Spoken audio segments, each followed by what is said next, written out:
예, 안녕하세요. 이경복 대표님. 예. 예, 이제 내일이 9.28 수호기를 맞이하지 않습니까? 예. 예, 하루 전날 덕수궁에서 이렇게 만나 뵙게 되었는데요. 예. 예, 오늘 우리 선구자 방송을 통해서 예, 오신 목적과 여러 가지 일을 또 말씀을 하시게 되겠는데 우선 프로필을 좀 한번 좀 소개 좀 해주시죠. 예. 저는 캐나다 토론토에서 왔습니다. 캐나다에서 제가 하는 일은 2004년서부터 북한인권협의회를 이끌었습니다. 구체적으로 북한 주민들의 해방을 위해서 그리고 좀 전에 내일이 9.28이라고 했는데 9.28은 저희들한테도 캐나다에 있는 저희 해외 동포들한테도 특별한 의미가 있는 날입니다. 맹고하니 9월 28일이 캐나다 정부가 지정해준 북한인권의 날입니다. 그래서 물론 대한민국에서도 9.28 수고 의미 깊은 날이지만은 캐나다에서도 매우 의미 깊은 날입니다. 그렇게 하고 2017년 2년 전서부터는 국제구국연대라는 조직을 결성해가지고 세계 각처에 있는 태극기 집회 지도자들과 연계해서 공동으로 선언문을 발표하고 또 성명서를 발표하고 또 공동으로 청원을 하고 또 공동으로 행동을 하고 하는 그런 일을 하고 있는데 그래서 그 조직의 제가 스포크스퍼슨입니다.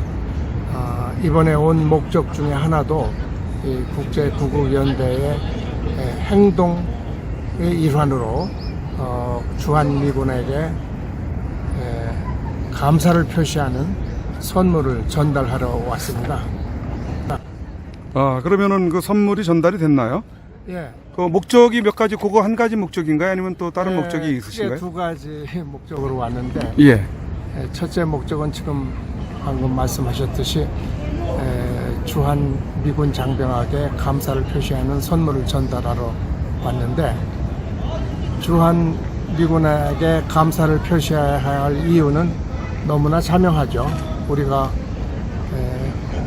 6.25 때 국가가 멸망의 위기에 처했을 적에 물론 유엔의 깃발을 들고 왔지만 사실상 주한 미군이 와서 도와줬고 또 그 이후 70여 년 동안 대한민국 안보를 울타리 해주었기 때문에 그 덕분에 오늘날 대한민국이 누리는 경제 번영이 그 덕분이고 그렇기 때문에도 감사해야 될 뿐 아니라 앞으로도 언젠가 우리가 자유 통일을 이루는 그때까지 이 유엔사 구체적으로 주한미군의 역할이 크리티컬하단 말이에요.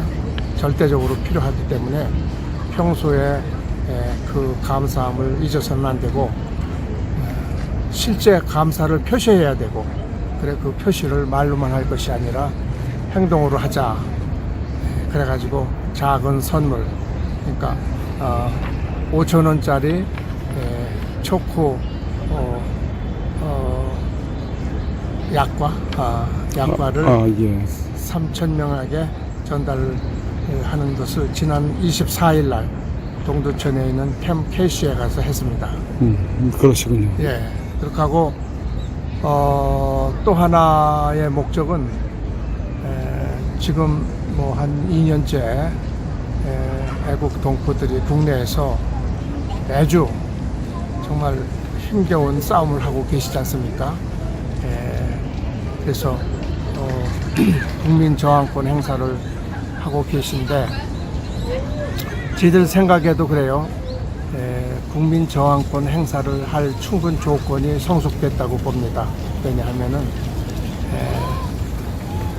한편으로는 그래요. 민주적으로 선출된 대통령에 대해서 하야하라, 퇴진해야 하는 것이 비민주적인 요구가 아니냐 하는 그런 얘기도 있어요. 그런데 우리가 선거를 통해서 대통령에게 위임할 적에는 헌법을 준수하고 그 헌법에 의거한 국민의 뜻을 수행하라고 선출한 것이지, 선출을 했는데 선출한 목적과 달리 반헌법적이고 이적적이고 반역적인 행위를 할 때에는 당연히 국민들로서는 저항권이 있고 그 선출된 것을 무효화시킬 권리가 있고 또 역사적인 의무가 있는 거죠. 그래서 이 저항권 저항권을 행사하는 이 행동은 지극히 정당하고, 그런데 그것이 그렇게 말처럼 쉬운 게 아니잖아요. 그래서 어떻게 진행되고 있는지 궁금하고, 혹시 뭐 조금 도움이 될 조언을 할 수 있는 건 없을까, 그런 걸 체크하러 왔습니다. 고국 방문을 이제 그런 목적, 두 가지 목적을 가지고 오셨군요. 예. 그 막상 그러면은 이렇게 와서 보시니까 예. 어떤 걸 또 느끼시게 되신 부분이 있으실 것 같은데. 네. 뭐 제가 뭐 자세히 알겠습니까만은 제가 며칠을 이 광화문 근처에서 집회를 하는 것을 보고, 네네. 또 집회를 지도하시는 분들도 만나고 얘기도 나눠봤습니다. 한 가지 느낀 점은 밖에서도 그렇게 느꼈지만은 이게 서로 분산돼 가지고 집회를 하시고 하는데, 뭐 분산돼서 한다고 꼭 나쁜 거라고 할 수는 없죠. 여러 군데서 곳곳에서 하는 거는 좋은데 어떤 일체감이 없는 것 같은 느낌이 들어요. 네. 왜냐하면 지금 이 정권더러 하야하라, 퇴진하라 하는 그런 요구를 하고 있는데, 그러려면은 그렇게 요구하는 목소리가 단일화하고 결집돼서 해야 힘이 날 거 아니겠어요? 그래서 그렇게 분산되지 않고 좀 합력해가지고 한 목소리를 내서 했으면 어떨까, 그런 아쉬움이 있고, 네. 또 제가 구체적으로 그런 것도 물어봤어요. 이번에 10월 3일 다음 주에 대규모 집회가 예상된다고 하죠. 이 전광훈 목사님이 1000만인 서명운동을 하시고, 뭐 청와대로 진격하자 뭐 이런 슬로건까지 걸고 하시는데, 뭐 모르겠어요. 그날 당일에 어떤 전략으로 어떻게 리드할지는 모르지만은, 지금 제가 이렇게 판단컨대 각 곳에서 하잖아요. 네. 그러면 서로 이렇게 코디네이트 돼가지고 그날도 해야 될 텐데, 과연 그렇게 할런지, 그렇게 하겠죠 아마도. 그러나 그게 궁금하고, 또 하나는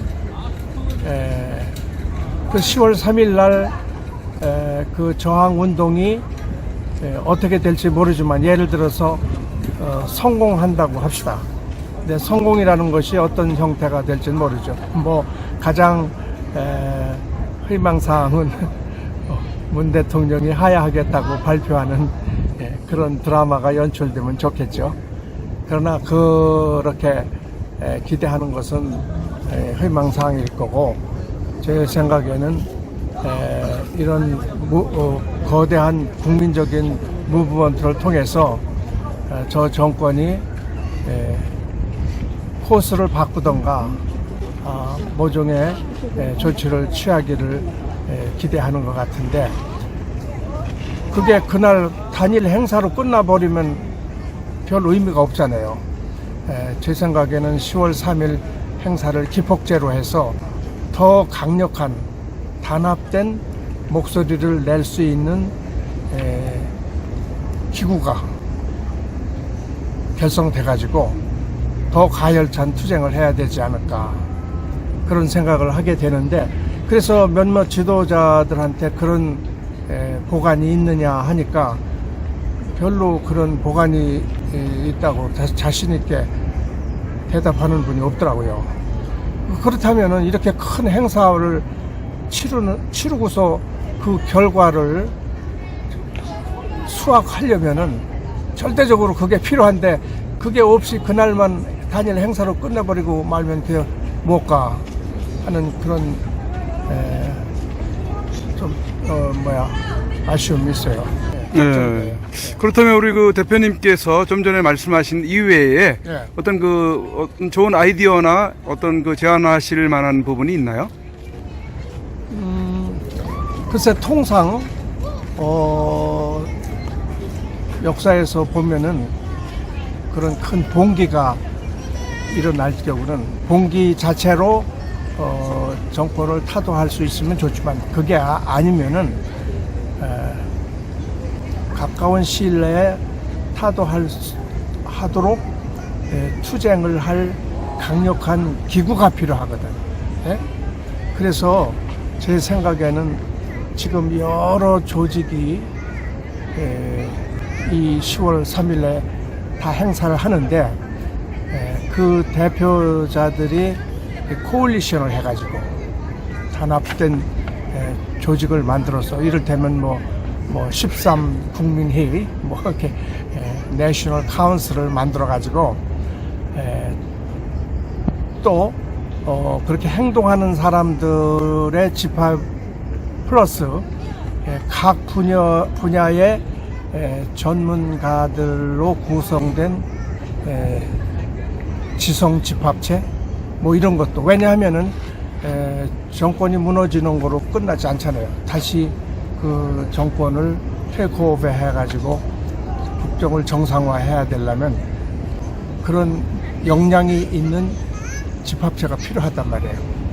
그래서 보통은 이제 야당이 그런 역할을 해야 되는데 지금 이렇게 들어보면은 현재 야당이 그러한 역량이 부족하거나 의지가 있다고 보지 않는 것 같아요.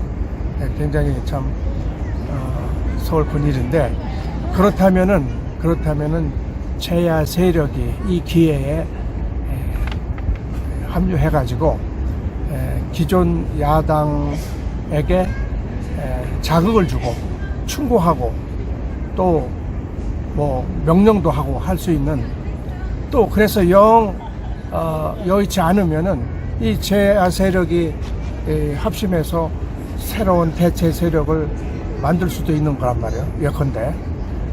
그래서 그런 대안을 창출하기 위한 13 거사가 돼야 되지 않겠느냐. 그런 생각을 해봅니다. 그래서 조만간 13 거사 이전에라도 좀 이렇게 연결될 수 있는 분들을 만나가지고 제가 생각하는 그런 뜻을 전달해 보려고 해요. 대표님 지난번에 여기 대한문 국본에 한번 올라오셨을 때 제가 뵌 적이 있는데요. 방금 소개받은 이경복입니다. 캐나다에서 왔습니다. 저는 1973년에 캐나다에 갔는데 당시에는 싸우며 건설하자가 우리 한국의 내셔널 슬로건이었습니다. 그런데 제가 밖에서 오래 살다 보니까 조국에서 일어나는 일에 궁금한 일이 많아요. 몇 가지 묻겠습니다. 지금 한국에서는 열심히 일하면 벌금 낸다는 얘기가 있는데 맞습니까? 맞아요. 배 타고 놀러 가다가 물에 빠지면 국가유공자가 된다는데 이게 사실입니까? 사실이에요. 엊그제 들은 얘기인데 학교에서 공부 못해서 낙제하면은 경력차 장학금 준다는데 이거 사실입니까? 이게 맞아요? 그때 삭발을 안 하신 것 같은데 어떻게 삭발을 하신 것 같으네요. 모자를 쓰시고 보니까는요. 삭발하니까 인물이 더 난다고 하던데요. 아, 그래요? 어떻게 삭발을 하시게 됐습니까? 네. 엊그제 그 청와대 분수대 앞에서 예. 전광훈 목사님 아, 예. 집회하고 김문수 지사님이 손수 그 이발기를 가지고 전문가 못지않게 하시더라고요. 네, 네. 그래서 뭐 다 아시다시피 이제 국민 저항 운동에 참여 동참한다는 의미로 한 거고, 우스갯소리지만 이 머리를 깎으니까 머리 감기도 편하고 또 뭐 머리 깎았다고 어디 뭐 버스 타고 지하철 타는데 지장 없고, 뭐 식당 가는데 지장 없고, 아무 지장도 없고, 그보다도 이제 스스로 이 국민 저항 운동에 참여한다는 다짐이 되고, 개인적으로는 또 옆에 있는 사람, 이웃에 있는 사람들에게 메시지를 간접적으로 전달하는 의미도 있잖아요. 그래서 10월 3일 날 행사에 물론 많은 사람들이 거리에 나오실 수 있으면 거리에 나오시고, 아니면은 집에서라도 집 마당이라도 나오셔가지고 태극기를 흔들고 했으면은 그게 전국적인 옛날에 3.1운동이 그래 했듯이 그런 무브먼트가 되지 않을까, 그래 국민들에게 권고하고 싶고, 삭발운동도 그래요. 이게 뭐 별로 많은 분들이 하지 않았더라고요. 잠깐만요.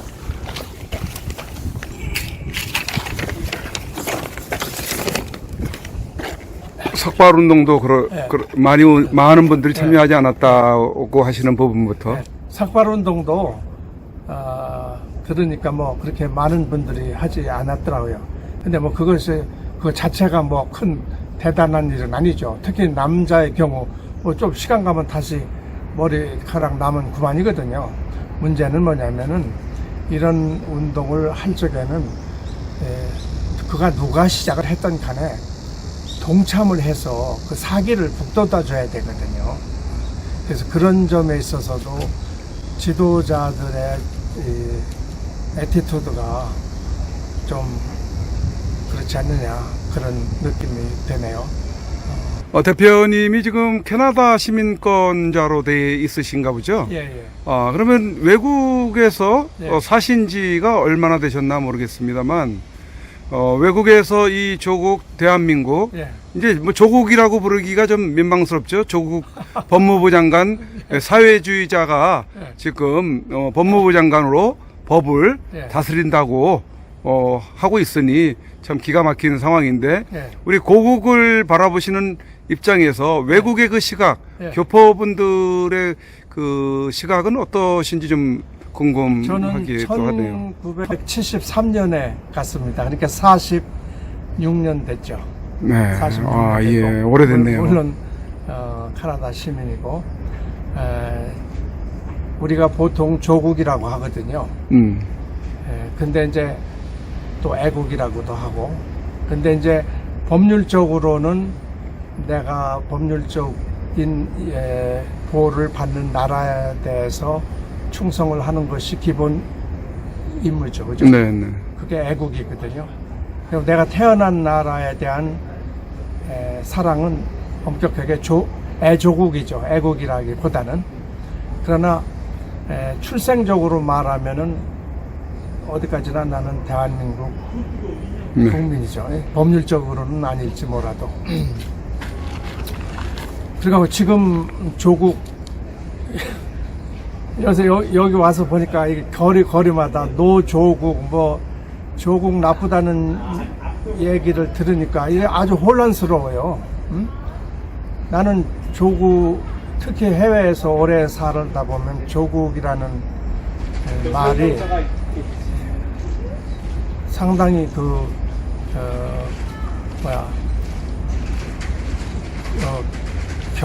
경외스러운 그런 이름이거든요. 네.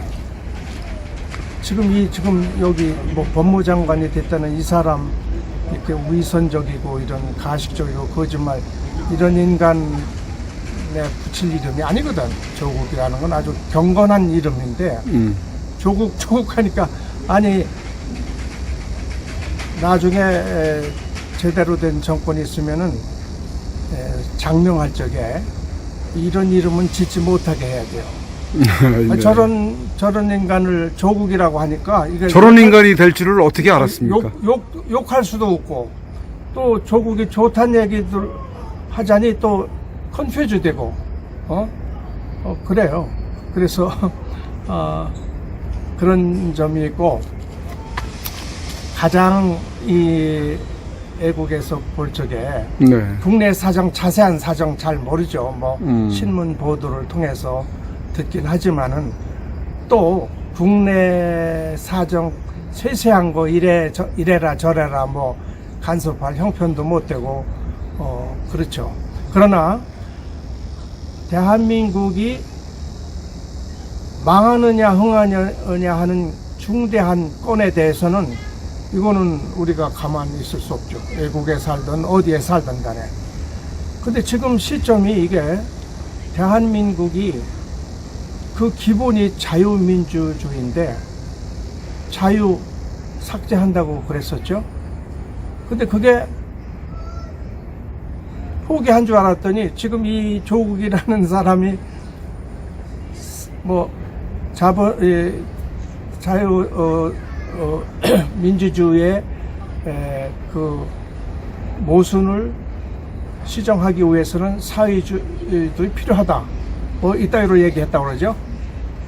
이게 사회주의잖아. 사회주의가 그게 사회라는 말이 흔히 쓰니까 뭐 거부감 없이 느껴지는데 사회주의가 이게 말하자면 전체주의, 북한 인민민주주의거든. 그렇죠. 네? 예. 인민민주주의로 하겠다는 거예요. 그러니까 문재인이가 선거 전에 연방제 임기 중에 꼭 하겠다고 했단 말이 설마 그냥 한 말이지 그랬는데 이건 충분히 하고도 남을 사람 아니에요? 그러면 지금 대한민국을 북한 인민민주주의하고 같이 병합하겠다는 거 아닙니까? 이건 도저히 용납할 수 없는 거죠. 여기 사는 국민들은 말할 것도 없거니와 외국에서도 대한민국이 언제 없어지는 거잖아요. 그렇죠. 우리가 지금 해외에서 특히 지금같이 발전된 대한민국에 대해 얼마나 프라우드하게 생각하는지 몰라요. 대한민국의 것이. 네. 예를 들면은 처음 만나는 애국 사람, 그래도 이제 좀 지위가 있는 애국 사람하고 만나면 이제 내가 코리안인 거를 알면요. 제일 먼저 그 사람이 하는 행동이 뭔지 아세요? 주머니에서 핸드폰 꺼내면서 나 삼성 쓴다고 그런다고. 네. 샘송. 네. 그 다음에 얘기는 LPG 한국 여자 골프 선수들 얘기해요. 네. 근데 그러지. 우리 어머니도 코리안이고 우리 와이프도 코리안이고 내 딸도 코리안인데 그렇게 코리안 워먼을 둘러싸여 있는 내가 얼마나 프라한지 모를 뿐만 아니라 너 또 하나 모르는 거 있는데 세계에서 가장 발전된 강력한 나라가 어느 나라냐? 미국이지. 그래. 그다음 아시아에서는 일본, 중국. 그렇지. 일본이나 미국은 민주주의 선진국이라고 하는데 민주주의가 선진화됐다는 척도 중에 한 가지. 니들 여성 대통령 가져봤냐? 네. 미국의 여성 대통령 있어봤냐? 일본의 여성 대통령 있어봤냐? 중국의 여성 대통령 있어봤냐? 러시아에 있어봤냐?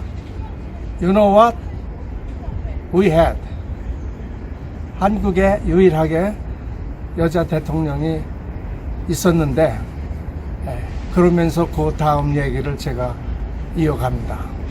그렇게 자랑스러운 그야말로 조국인데 이거 자칫하다가 이게 북한하고요 붙어버리면 이게 어떻게 되겠어요?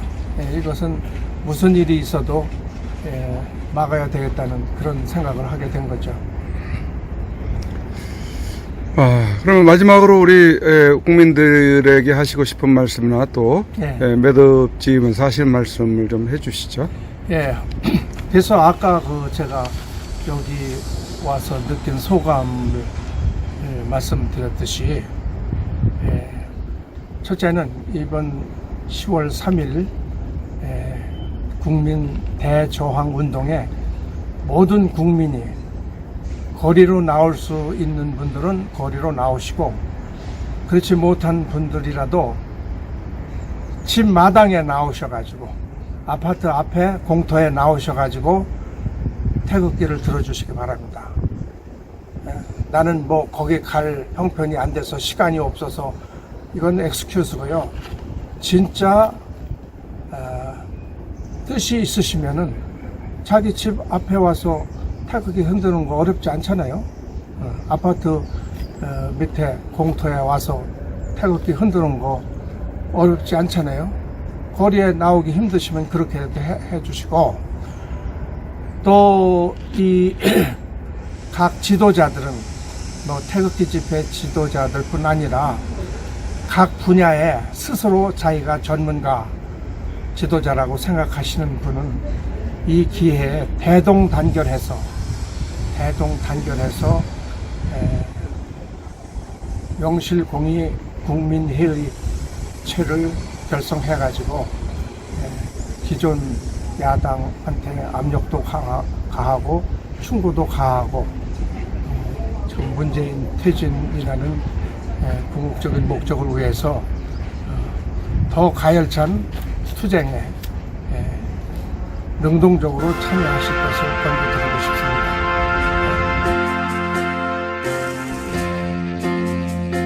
너는 듣고 있는가? 분노한 국민의 노래, 자유의 대한민국 지켜내자 외치는 소리, 심장박동 요동쳐 북소리 되어 울릴 때 내일이 열려 밝은 아침이 오리라. 모두 함께 싸우자, 누가 나와 함께하나. 저 너머 장벽 지나서 오래 누릴 세상, 자 우리가 싸우자, 자유가 기다린다. 너는 듣고 있는가? 분노한 국민의 노래, 자유의 대한민국 지켜내자 외치는 소리, 심장박동 요동쳐 북소리 되어 울릴 때 내일이 열려 밝은 아침이 오리라. 우리 생명 바쳐 태극기 세워 전진하라. 살아도 죽어서도 앞을 향해 전진하라. 우리 승교의 피로써 조국을 물리리라. 너는 듣고 있는가? 분노한 국민의 노래, 자유의 대한민국 지켜내자 외치는 소리, 심장박동 요동쳐 북소리 되어 울릴 때 내일이 열려 밝은 아침이 오리라.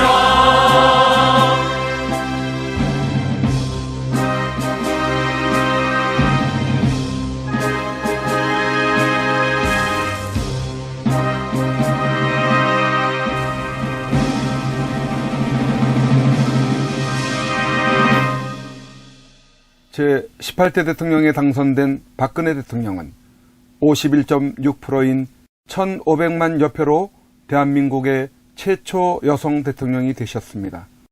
부친 박정희 대통령의 정신을 가지고 대한민국과 결혼했다고 하는 그는 오직 대한민국만을 바라보고 국정을 해오던 중 온갖 불의한 세력들에 의해 탄핵이라는 어처구니 없는 불행한 사태를 맞아 지난 2017년 3월 31일 서울 구치소에 수감되어 지금까지 옥살이를 하고 있습니다.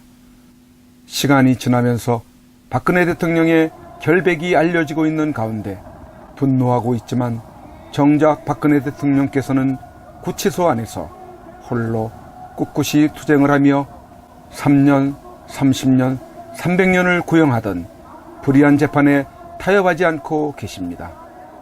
박근혜 대통령의 존재가 정의와 자유를 사랑하는 정의로운 국민들의 희망일 것입니다. 하지만 오랜 기간 동안 구치소 생활 가운데 정신은 강할지라도 육신은 쇠약해져 계실 것입니다. 이에 여러 국민들의 도움이 절실히 필요합니다. 그것은 바로 엽서와 서신 보내기입니다. 지금까지 엽서 서신 보내기에 동참한 국민들은 약 15,000명 내외로 보여집니다. 이는 박근혜 대통령을 18대 대통령으로 선택해 주신 유권자 1,500만 명의 0.1%에 해당하는 아주 적은 수치입니다. 대통령께서 더욱 꿋꿋하게 버티시게 하는 힘은 국민 여러분들의 관심 어린 서신입니다. 아직까지 동참하지 못하고 계시는 국민들께서 적어도 10% 정도인 150만 명은 엽서 서신 보내기에 꼭 참여하셔서 대통령을 다시 볼 수 있을 때까지 이 일에 함께 해주시면 좋겠습니다. 매일같이 산더미처럼 배달되는 여러분들의 엽서 서신을 통해 대통령께서는 크게 힘을 얻게 될 것입니다. 참여하는 방법으로는 선구자 방송에서 발행한 엽서를 주문하여 보내시고자 하시는 분들은 선구자 방송 연락처 010-2507-4861에 문자로 여러분의 성함과 정확한 집 주소와 엽서 수량을 적어 주시기를 바랍니다. 엽서는 지금까지 1차 9장 1세트, 2차 9장 1세트, 3차 엽서 9장 1세트가 발행되어 있어서 주문 시에는 각 회차당 몇 세트인지를 표기해 주시고 엽서 대금은 세트당 10,000원을 농협 360-02-140-392 예금주 황진무로 입금해 주시고 문자에 엽서를 주문해 주시면 되겠습니다.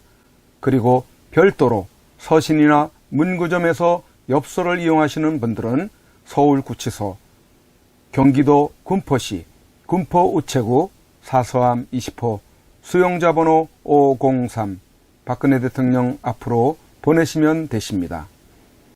선구자 방송에서 발행한 엽서는 박근혜 대통령의 모습과 뜻깊은 사진으로 제작을 하여 그 의미를 가지고 있어서 박근혜 대통령께 더욱 감동이 전달될 것입니다. 지금까지 3차에 걸쳐 발행한 엽서는 다음과 같습니다. 보시고 꼭 엽서 서신 보내기 150만 명 10%에 동참하셔서 훗날 참 잘했다라는 긍지와 위안이 되시기를 바랍니다. 내가 가는 길이 험하고 멀지라도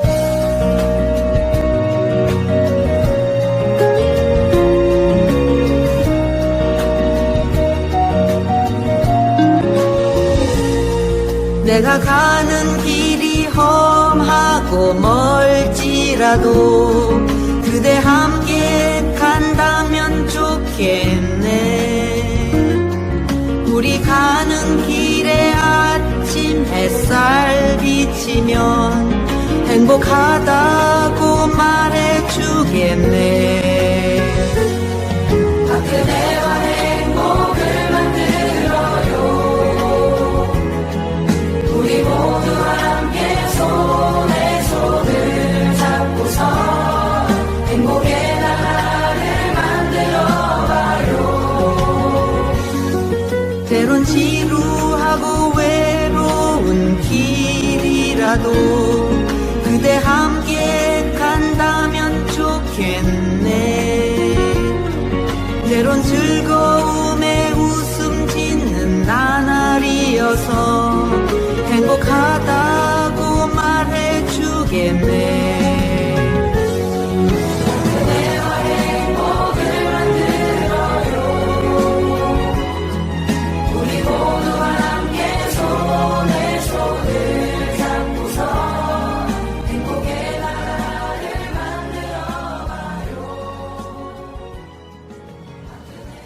우리 국민들은 바란다. 부디 대통령님께서 강한 정신력으로 버티시고 건강을 유지하셔서 반드시 복귀하시고 형편없이 무너지고 부패하고 비리 공화국이 되어버리고 빨갱이들로 점령되어버린 이 땅을 기경하여 다시 씨를 뿌리고 옥토로 만들어 다음 통일한국을 일구어갈 나라로 만들어 주기를. 왜냐하면 박근혜 대통령님만큼 깨끗하여 믿을 만한 사람이 없기에. 국민 여러분의 행복이 곧 저의 행복입니다. 사랑하는 국민 여러분, 저 박근혜는 이제 내려가야 한다. 국민 여러분을 내려가기 전에 대통령님께 이렇게 외쳐본다. 모두가 박근혜 대통령님! 여러분의 마음 옥체를 보존하십시오! 대통령이 되겠습니다. 보내드리는 엽서를 통해서 힘을 내시고 대통령님의 결백이 밝혀질 것입니다. 멀지 않았습니다. 더 꿋꿋이 버텨주시고 많은 국민들을 통해서 많은 엽서를 또 많은 편지를 보내드리도록 그렇게 힘쓰겠습니다. 건강을 지켜주세요. 안녕히 계세요.